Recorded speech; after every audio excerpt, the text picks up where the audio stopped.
On Monday, former Colorado Gov. John Hickenlooper entered the 2020 Democratic presidential primary as a frontrunner. Not for the actual nomination, of course. FiveThirtyEight has the centrist candidate polling between 0 and 1%, but as the undisputed champion of the logo game. This year, that's not nothing. Of the now 14 different Democratic candidates officially running for office in 2020, just 4 have what might be considered traditional logos incorporating the red, white, and blue of the American flag. The rest of the presidential hopefuls have branded their campaigns with hues of Liberty green, to hot pink to vintage yellow. And as each of their future lawn signs serves to prove, this crop of candidates is appealing to a new demographic of voters, and turning the tide on a dated portrait of America. I am not a graphic designer, but I find John Hickenlooper's 2020 campaign logo extremely aesthetically pleasing. Pic.twitter.com/5K8YKazjid, Shane Savitsky, @Savitsky, March 4, 2019. There has not a long history of viable presidential contenders using alternative colors for their campaign logos. Most famously, Jimmy Carter won the White House using an intentionally untraditional dark green in 1976. But the rapid expansion of the political color palette has been a relatively recent, and mostly liberal, phenomenon. Even President Barack Obama used red, white, and blue, albeit a brighter shade of cerulean than matches the flag. One really has to look at the 2018 midterm candidates to notice the break in the mold. CNN notes, Ohio Sen. Sherrod Brown's Dignity of Work campaign uses a canary yellow for labor rights. Rep. Alexandria Ocasio-Cortez used the purple of the Progressive Political Action Committee brand new Congress, and Texas Senate candidate Beto O'Rourke used bold Whataburger like black and white, which, it just so happens, might be included in the 2020 lineup very, very soon. So why are the 2020 candidates following suit? Contrast with the current administration as a tempting explanation. By eschewing the red, white, and blue, on the Democrats visually differentiating themselves from literal flag hugger President Trump? That might be one of the reasons, but it's surely not the only one.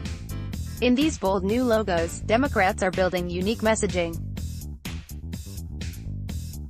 Unlike Ocasio-Cortez's use of purple, for example, Hickenlooper's logo uses violet as the combination of Republican red and Democratic blue, representative of his politically oscillating home state and his ability to work with both sides.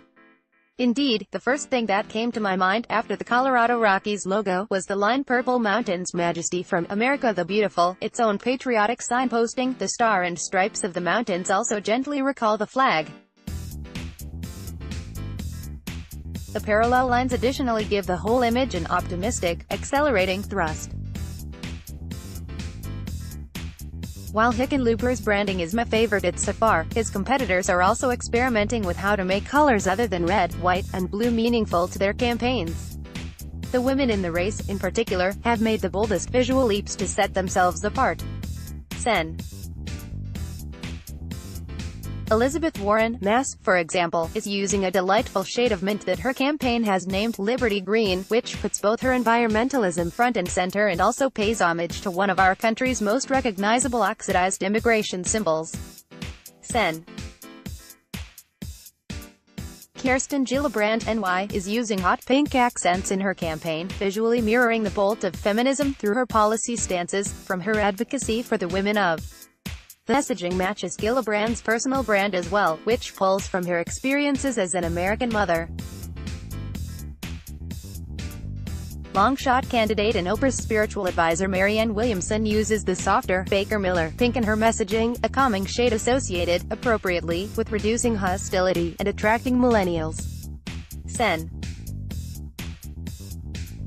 Kamala Harris, Caliph, went for a vintage look with her yellow and red, but in addition to its eye-grabbing optimism, the color has a dual historic purpose in being a tribute to the 1972 presidential campaign of Shirley Chisholm, the first black major party candidate to run for president.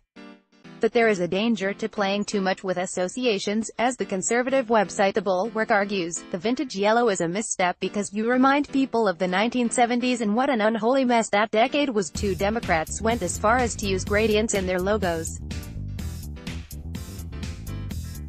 While the fading colors represent a rather obvious message of transformation, neither experiment is quite successful.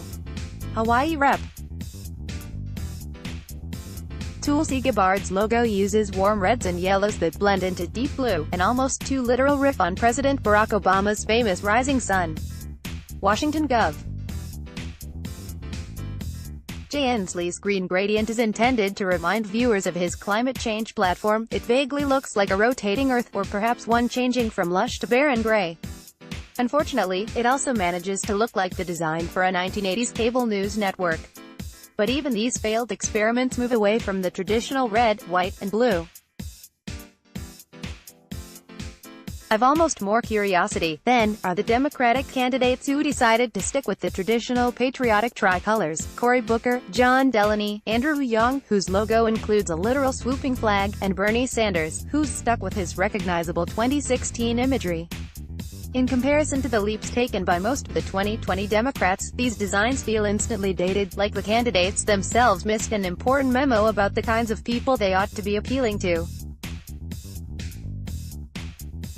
Americans, and their representatives, are more diverse than ever before, and increasingly that as a value isn't always so neatly summed up with the old stars and bars.